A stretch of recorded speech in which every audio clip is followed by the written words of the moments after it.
Tuesday night, the Troy University Idea Bank partnered with the Small Business Development Center and the Pike County Chamber of Commerce for the first ever Start Your Business workshop.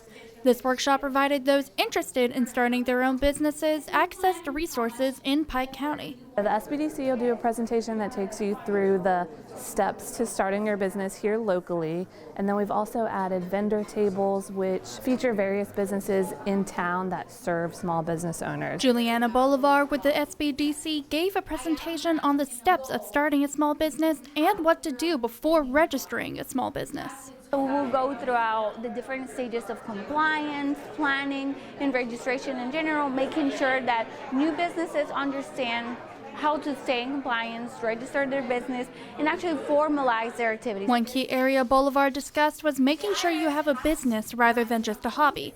She also talked about resources entrepreneurs can use to help them register their small business. Sometimes people think that they are running a business, they're not fully registered, so making sure that they are educated in this matter and they know the support and resources they have locally. All those involved in the workshop want to let the Pike County community know there are local resources to make your ideas into a reality. We want to bring a variety of resources together and provide a space for aspiring entrepreneurs to gather, meet each other, learn about resources that could be beneficial to them. Organizations like the Pike County Chamber and the Idea Bank are here to support individuals and partners in the community, and we hope to see them thrive. Belle Johnson, Troy, TrojanVision News.